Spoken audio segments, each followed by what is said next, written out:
매일매일 쏟아지는 뉴스가 아니라 경제와 투자에 대해서 깊은 투자 이야기하는 딥사이트 시간입니다. 연휴 직전이어서요. 조금 편안하게 연휴를 쉬러 가려고 했더니만 주가가 또 가만 놔두지 않습니다. 마음을 들썩이게 하면서 반도체주를 중심으로 강한 상승세를 나타나고 있는데요. 연휴 기간에 또 미국 증시는 열리지 않습니까? 챙겨봐야 될 것들, 연휴 후의 전략들. 오늘은 강관우 더 프리미어 대표 모셨습니다. 어서 오십시오. 안녕하십니까. 이렇게 연휴 전에 할 얘기가 많은 적도 별로 없었던 것 같습니다. 사실 오셨는데 무슨 얘기하지 이래야 되는데 뉴스가 많은데요. 네. 일단 미국이 7년 만에 연방정부 일시 폐쇄 셧다운에 들어갔는데 미국 증시는 별로 반응하지 않았습니다. 그 이슈나 또 미국의 그렇게 되면 또 이제 여러 지표들을 볼 수 없다는 게 우려이기도 한데요. 그 부분은 어떻게 보세요?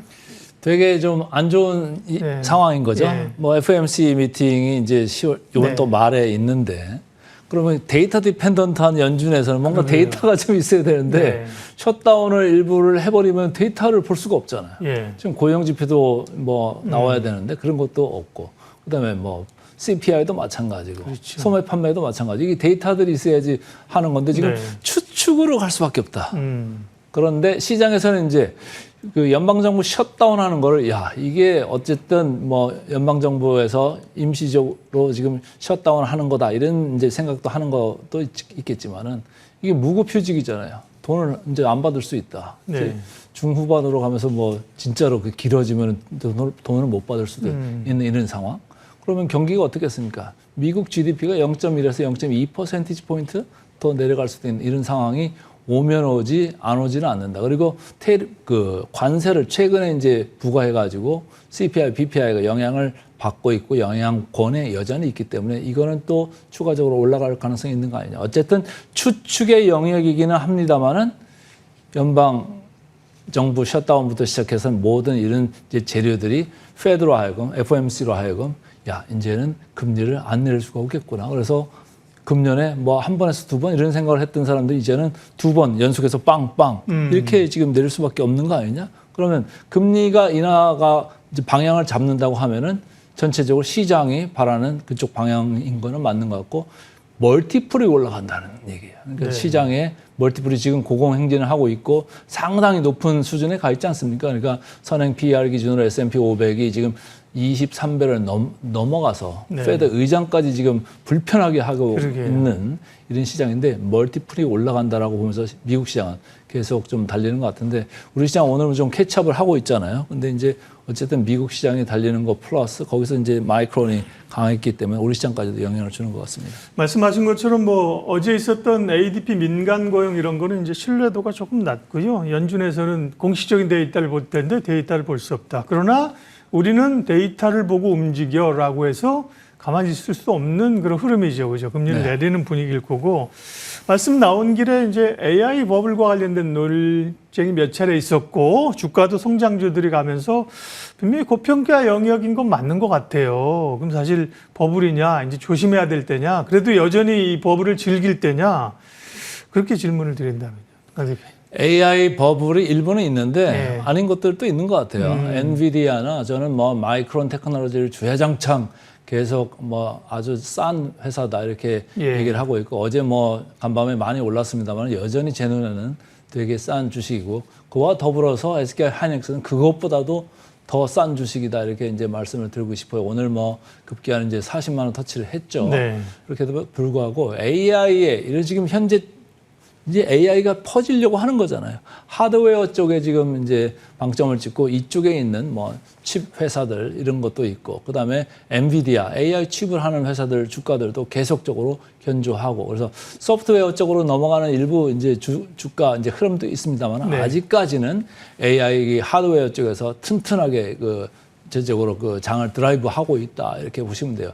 엔비디아가 비싸냐? 옛날에는 조금은 그렇게 이제 의심을 받는 구간도 있었죠. 포워드 PER이 35배 정도 수준까지 갔다가 최근에 분기 실적 나오고 나서는 사람들이 다 EPS를 상향 조정을 했어요. 그러다 보니까 선행 PER이 이제는 35가 아니고 30으로 내려왔습니다. 그런데 EPS가 늘어난 성장률은 뭐 40%, 50% 이렇게 될 거다 얘기를 했고, 마이크론 테크놀로지 같은 경우도 최근에 분기 실적 나왔습니다만은 EPS가 이제 내년 이제 회계년도에 무려 65% 이상 올라간다고 가이던스를 줬잖아요. 그렇기 때문에 지금 마이크론이 주가가 이렇게 쭉 올라갔습니다만 제 눈에는 여전히 싼 주식 중에 하나다. 더불어서 SK 하이닉스가 이제 오늘 아주 초강세를 보이고 있고, 네. 뭐 삼성전자도 이제 HBM4에서 다시 신흥 강자로 원래 이제 자리로 복귀한다, 이런 기대감이 약간씩 들어오면서 다 같이 강하니까 우리 시장의 시총 비중을 지금 거의 28% 최근까지 했는데 오늘 보면 이제 한 30% 육박을 할 수도 있겠어요. 거기에 플러스해서 SK 스퀘어 그리고 삼성 물산 관련되는 쪽 그리고 소부장 쪽 우리 시장의 거의 3분의 1을 담당하는 이런 쪽이 강하기 때문에 계속적으로 AI 쪽 버블 논란이 있음에도 불구하고 제가 보는 눈에서는 우리나라 시장에서는 지금 버블이 없다, 이렇게 보고 있습니다. 네. 자연스럽게 뭐 시장의 중심에 있는 이야기 AI 여쭤봤는데 반도체 얘기를 한 거고요. 몇 가지 변수만 좀 체크를 하고 전략으로 가겠습니다.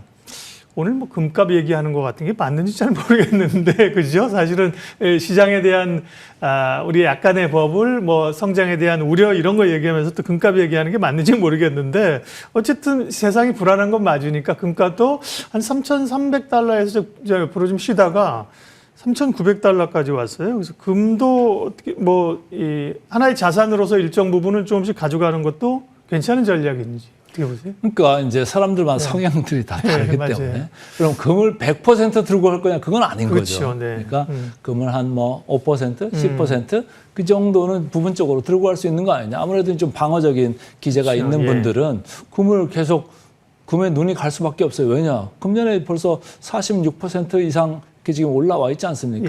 그러니까 금이 비싸다고 또 못 사는 분들은 은까지 지금 넘어가고 있는 이런 상황. 그래서 금년에 보면 우리 시장이 상당히 좋아가지고 그 연초 이래로 뭐 금 정도로 지금 올랐어요. 서로 그 견줄 정도로 지금 많이 올라왔는데 금이 이제 안전자산이잖아요.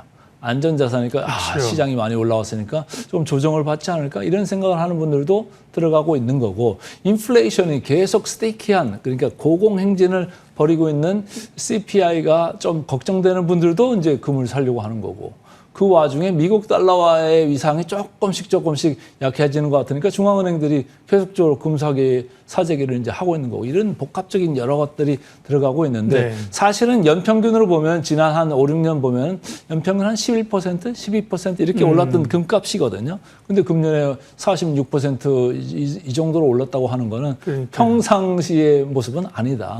그럼에도 불구하고 새로운 뉴노멀, 뭐 현상에 대한 조금 의심, 그리고 완전 뭐 위험 회피 이런 게 좀 복합적으로 들어간 게 아니겠느냐, 이렇게 보고 있습니다. 금값 차트를 보셨으면 옛날에 저 밑에 있을 때 살 걸 이러셨던 분들이 있을 텐데, 그런 강한 자산은 늘 얘기하는 게 오늘이 제일 쌀 때다 이런 얘기 있는데, 그렇지만 말씀하신 것처럼 금을 우리 포트폴리오 비중 가운데 100% 80% 가져갈 수는 없는 거고요. 그렇죠? 일정한 부분에 그 선호도에 따라 가져갈 수 있는 거고, 그런 차원의 일정 부분, 전체 자산의 일정 부분의 어떤 포션과 가능성으로 보면 금과 함께 소위 암호화폐, 가상화폐, 비트코인, 관련주 이런 것들도 좀 포함될 수 있습니까? 대표님 씨가 궁금한데. 그러니까 그것도 많이 가져갈 거냐, 적게 가져갈 거냐, 운명을 다 걸 거냐, 아니면 5%, 10% 들고 갈 수 있느냐 할 때, 저는 뭐 5%, 10% 정도까지는 개인의 성향에 따라서 볼 수 있는 거 아니겠느냐, 이런 생각들을 해요. 그래서 어쨌든 이 코인이라는 게, 비트코인이라는 게 과거에는 뭐 금과 더불어서 달러와의 VS에서 반대편에 있었잖아요. 맞아요. 달러화가 좀 약할 때는 코인이 올라가고 했었는데 최근에는 금은 쪽 올라가는데 또 비트코인 쪽은 또 반대로. 그러게요. 이게 위험자산이 또 돼버렸어요. 언제는 또 안전자산 같이 아주 안정적으로 모습을 보이다가 위험자산으로 지금 변신하고 있는 모습인데, 그럼에도 불구하고 또 이더리움 같은 게 있지 않습니까? 그쪽에서 최근에 이제 기관 매수세나 이런 거에 대한 기대감이 많이 빌트인 되면서 들어오고 있기 때문에 코인 쪽도 뭐 성향대로 뭐 원하시는 분들은 뭐 5에서 10% 충분히 바라볼 수 있겠다, 이렇게 보고 있습니다. 네. 걱정의 담벼락을 타고 올라가는 주가, 걱정의 담벼락 가운데 하나가 이제 국내 시장에서는 환율인데요. 원화가 너무 약세로 1,400원을 돌파하면서 가는 흐름들이 물론 수출주들에겐 좋겠지만 전체적으로는 불편한 양상이고요. 이게 외국인들의 매수를 억제하지 않을까, 매도를 부추기지 않을까 했는데 외국인들은 뭐 환율은 마치 신경 안 쓰는 듯한 분위기네요. 그 부분은요. 그러게요. 지금 원래 이제 워낙 환율하고 우리 시장하고 역의 상관관계가 있다. 일반적으로 저희가 이렇게 얘기들을 하는데 최근에 이제 1,400원대를 위로 상향 돌파하면서 좀 걱정을 했었는데 웬걸요. 외국인들이 계속적으로 지금 반도체 종목들을 중심으로 해가지고 들어오고 있죠. 근데 제 개인적으로 볼 때는 1,400원 초반에 올라온 게 이게 노멀이냐? 저는 동의할 수가 없습니다. 그리고 저는 기본적으로 다시 1,300대로 충분히 내려갈 여지가 있다라고 보고 있고요. 최근에 1,400 초반으로 그나마 올라온 거는 연준이 금리 인하를 추가적으로 할 거냐? 그거에 대한 약간의 의심이 좀 있던 가운데 이렇게 좀 올라왔다 이렇게 좀 생각을 하고 있고 오늘 같이 뭐 페드 와치 같은 거 보면은 지금 결국 금년에 2회 정도로 금리 인하를 추가로 더 할 거라는 그 확률들이 거의 뭐 90% 내외 90% 이상 이렇게 지금 형성되고 있지 않습니까? 그렇기 때문에 저는 뭐 미국 금리가 기본적으로 더 내려간다. 그리고 가이던스 내려온 게 4%또 언더로 또 내려간다는 그런 얘기를 하고 있잖아요. 그렇다고 보면은 미국 달러는 다시 약세로 접어들 가능성이 크다. 그래서 우리 달러 원 환율은 다시 1,300원 중후반대로 다시 내려갈 가능성이 크다. 거기에 외국인들도 좀 기본적인 베이스를 깔고 있는 거 아니겠느냐 이렇게 보고 있습니다. 네. 환율은 이제 그 나라의 기초 체력을 반영하는 건데 우리 경제가 사실 좋지는 않지만 지금 1,400원 위에서 사실 놀 수 있는 상황은 아니죠. 뭔가 대외 변수들이나 불안감이 합쳐져서 움직이고 있다는 건 다 알고 계실 거고요. 네. 그래서 이제 걱정 그만하고 어떻게 해야 되느냐, 뭘 사면 되느냐 이런 얘기를 좀 해달라고 지금 생각하시잖아요. 보시는 분들이. 전략으로 가겠습니다.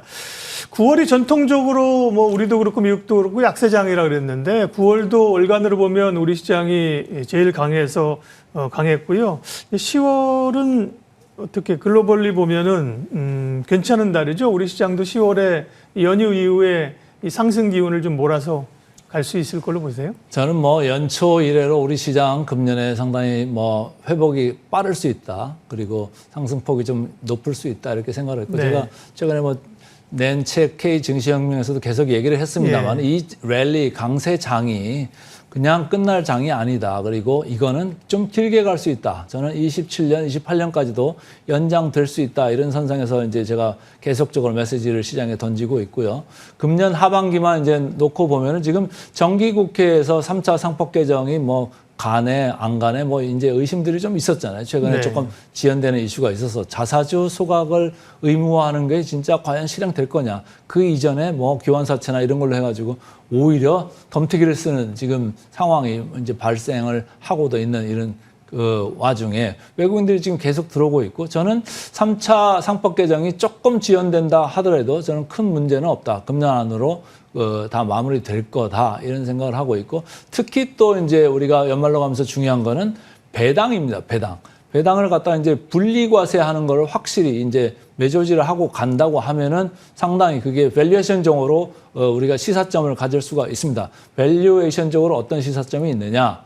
이걸 배당 성향을 작년에 27%가 배당 성향이었거든요. 코스피 기준으로. 근데 이거를 30% 중반대로 이렇게 올린다고 하면은 전체적으로 코스피는 추가적으로 20에서 30% 올라갈 수 있다라는 게 제 지론입니다. 그래서 그게 시장에 계속적으로 뭐 알게 모르게 지금 들어오고 있다. 이런 생각을 할 수가 있고요. 단박에 이렇게 35%까지 배당 성향이 급히 올라갈 거라고는 생각을 안 합니다. 이게 어쨌든 올라갈 수 있는 그 단초만 제시만 된다면은 정책적으로 말이죠. 그러면 우리 시장도 금년 하반기도 괜찮고 금년 뭐 내년 넘어가서도 계속적으로 이어질 수 있다.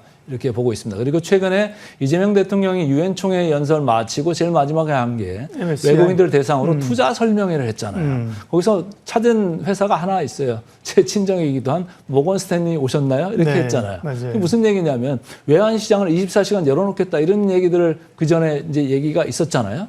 그러니까 모건 스탠리가 뭐 여러 기관이 있습니다만 그때 찾은 모건 스탠리는 아마도 MSCI, 이머징 마켓, 디벨롭 마켓을 관장하는 그 모건 스탠리일 건데 제가 볼 때는 우리 MSCI 선진국 시장으로 가는 그거 잘 준비하고 있습니다. 그 메시지를 시장에 던진 게 아닌가 이렇게 보고 있습니다. 그래서 장기적으로도 계속 27년, 8년까지도 좋게 보는 게 맞다고 봅니다. K증시 혁명적 변화, K 증시의 혁명을 외치고 있는 강세론자 강관우 대표님입니다. 그러니까 최근에 그런 게 아니라 올 초? 작년부터 네. 한국 증시에 대해서 이렇게 한국 주식을 사야 된다고 강력하게 얘기하셨던 분이 강관우 대표님이고요. 자, 그러면 이제 우리가 조금 더 관심 있는 시장의 뷰는 좋습니다. 정리가 좀 됐고요. 섹터별 전략이 좀 필요한데 결국은 뭐 정책이나 뭐 이동성이나 여러 가지가 붙겠습니다만 비빌 언덕은 실적이고 실적이 근간이 되는 쪽이 치고 나가지 않겠습니까? 그러면 이제 3분기 실적을 놔두고 우리 국내 증시에서 실적 개선이 기대되는 주도하는 섹터는 어느 쪽일까요? 저는 뭐 기본적으로 반도체 예. 넘버 원이죠. 예. 그리고 그 밑에 이제 소부장들이 이제 기대감이 쭉 지금 올라오고 있습니다만 예. 단박에 뭐 이제 실적이 올라오는 데도 있을 거고 뭐 이제 조금 시간을 두고 이제 캐펙스 사이클에 들어가기 시작하면 거기서 이제 올라올 회사들이 많다. 그래서 테크 쪽을 상당히 중요하게 봐야 된다. 물론 이제 테크 쪽이 강해지다 보면 딴 쪽에 이제 시중 유동성을 빨아들여가지고 네. 테크만 올라가고 딴 데는 완전히 소외되는 그런 것도 뭐 있을 수가 있습니다만은 어쨌든 뭐 삼성전자 그리고 SK 하이닉스를 필두로 한 테크 쪽을 꼭 보셔라 이렇게 얘기를 해드리고 싶고요. 네. 두 번째는 이제 조선업 쪽에 뭐 어쨌든 뭐 밸류에이션 선상으로는 저는 뭐 상당히 높은 부분에 와 있다 이렇게 보고 있습니다만은 조선업도 뭐 최근에 환율이 올라온 것도 부분적으로 영향을 받을 거고 계속적으로 이익들이 좋은 숫자들이 나올 수 있다 이렇게 보고 있고 방산 쪽도 마찬가지입니다. 방산 쪽도 뭐 밸류에이션에 제가 동감을 하는 바는 아닙니다만은 네. 이익만 본다면은 계속적으로 뭐 폴란드도 그렇고 호주도 그렇고 여러 군데에서 계속적으로 나왔던 그런 이제 수주나 그런 것들이 현실화되는 그런 지금 사이클에 들어와 있다라고 이렇게 저는 보여지고요. 인터넷 관련돼서도 뭐 네이버나 카카오 네. 최근에 뭐 여러 가지 이슈가 있습니다만은 여기서도 뭐 어쨌든 하반기 들어가면 광고 집행이나 이런 것도 좀 많아지지 않습니까? 그러니까 거기에다가 또 여러 가지 실적들이 좀 붙고 하면은 뭐 인터넷 쪽도 좀 좋게 봐줄 수 있는 거 아니냐. 이쪽은 또 이제 예. 우리가 AI 쪽 관련해가지고 이제 소프트웨어 뭐 플랫폼 이 관련돼서 또 이슈가 있을 수가 있는 데거든요. 그러니까 여러분들이 그 관심을 가지고 좀 보시면 좋을 것 같습니다. 반도체는 워낙 이제 좋게 보셨고요. 방산이나 이런 쪽은 약간 밸류에 대한 부담들을 이전에 나와서 말씀하신 것 같은데 지금은 어쨌든 실적의 기준으로 여쭤본 거니까 그죠? 기본적으로 실적이 좋아지는 섹터에 조선방산이 들어간다는 거고요. 반도체 얘기 조금 더 하면 그러면 이제 SK 하이닉스 같은 경우를 지난번에 오셔도 좋게 보셨고 연초 기준으로 하면 뭐 20만 원대였고 근데 지금 40만 원이 와가지고 SK 하이닉스가 좋은 건 아는데 부담스러운 자리 아닌가요? 반도체 얘기인데. 그러니까 이제 주가만 보면은 네. 이제 부담스럽게 느끼실 이제 네. 가격대까지는 왔죠. 그리고 네. 목표 주가로 볼 때도 시중에서 그 컨센서스로 형성된 게 한 39만 원 선. 근데 오늘 40만 원 네. 왔잖아요. 근데 저는 그러면 여기가 뭐 꼭지냐라고 봤을 때는 뭐 단기적으로 급하게 올른 게 있으니까 조금 뭐 조정을 시간적으로 받을 수는 있으나 밸류에이션을 보자라는 생각을 한다면은 뭐 여전히 상방이 조금 더 가능하다 이렇게 저는 보고 있어요. 네. 그래서 급하게 제가 항상 말씀드리는 말이 있어요. 테크 쪽 특히 이렇게 싼 주식들은 급하게 뭘 매도를 할 필요가 없어요. 제가 며칠 전에 유튜브 딴 데 가서 이제 얘기한 말을 오늘 다시 한번 강하게 좀 어필을 하자면은 네. 그 사람들이 그 생각을 좀 안 하는 것 같아요. SK 하이닉스가 품절주 대열에 들어갈 수 있다라는 생각들을 별로 안 하는 것 SK 같아요. 하이닉스가 품절이라는 건 이제 수급이 이제 살 수 있는 주식이 적다할 때 우리가 품절주를 얘기하잖아요. 네, 점점 네. 지금 시장에서 살 수 있는 주식이 좀 줄어들고 있다 저는 이렇게 보고 있습니다. 왜냐하면은 외국인 지분율을 이제 여러분들이 체크를 하시면 금방 아실 수가 있는데 56% 들락날락하고 있습니다. 그리고 SK 스퀘어 중간 지주사죠. 여기서 들고 있는 게 20% 정도 됩니다. 그리고 연기금이 있고요.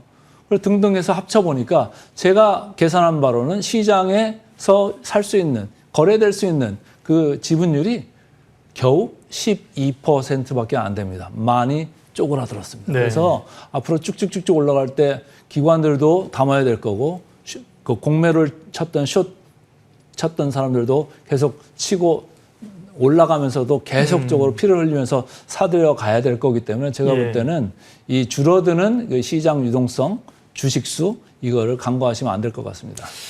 이거 어떻게 할 얘기가 많은데. 근데 제가 이거 하나 대통령이 샘 알트만이랑 뭐 얘기 그 재계 총수들 얘기하면서 어제 제가 생각하기 좀 느닷없이 금산분리 얘기가 나오더라고요. 이 얘기는 시간은 많지 않은데 뭘 좀 염두에 두고 이런 움직임이에요? 금산분리 얘기는 왜 나온 거예요? 그러니까 뭐 데이터 센터를 갖다가 지금 뭐 예. 두 군데다 이제 같이 짓겠다는 거잖아요. 네. SK도 그렇고. 예. 근데 이제 그런 거에 투자자 입장에서 네. FI 입장에서 좀 들어가게 하는 뭐 이런 거 아닐까 이런 생각들을 하고 있습니다. 그래서 그런 걸 좀 길을 터주는 규제 완화 쪽으로 생각을 하는 쪽으로 방향을 잡은 것 같은데 좀 제가 그쪽은 이제 전문가는 아니기 때문에 예. 확언을 드릴 수는 없습니다만 어쨌든 뭐 투자자로서 FI로서 참여를 할 수는 있죠. 그게 SI가 아니라면 말이죠. 그러네요. 보통 우리가 금산분리하면 뭐 재벌들이 금융업을 영위하느냐 아니냐 이런 이슈가 많았었잖아요. 근데 뭐 AI에 대한 투자 국가적 과제 있습니다만 느닷없이 금산분리 얘기가 나와가지고 궁금했는데 좋은 인사이트 주셨고요. 자, 마지막 질문으로 그래서 추석 연휴를 앞두고 시장에 대한 뷰나 섹터 뷰는 이제 알았고요. 추석 선물이 될 만한 업종 및 종목을 주고 가시라는데요.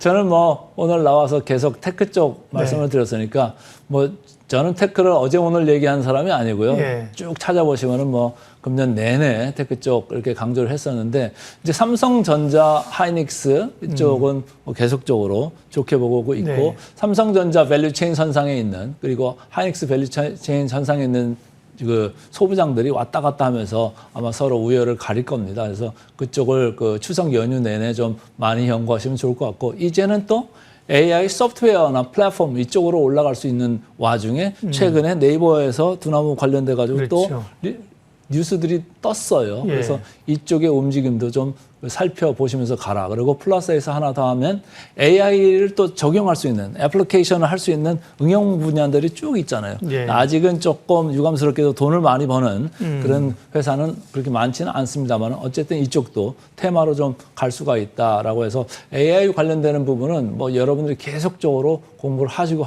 또 하셔야 될 부분인 것 같습니다. 네. 오늘 준비한 얘기에 65%밖에 못했습니다. 35% 못했는데요. 네. 그래도 이제 강관호 대표님이 주시는 포인트와 함께 핵심적인 내용들은 다 커버가 됐다고 생각을 합니다. 추석 이후에 대한 흐름들, 추석 때 이제 말씀하신 것처럼 공부도 하고 생각도 하는 그런 시간이 좀 있으면 좋겠습니다. 오늘 딥사이트 더 프레미어 강관우 대표님 함께 했습니다. 시간 내주셔서 고맙습니다.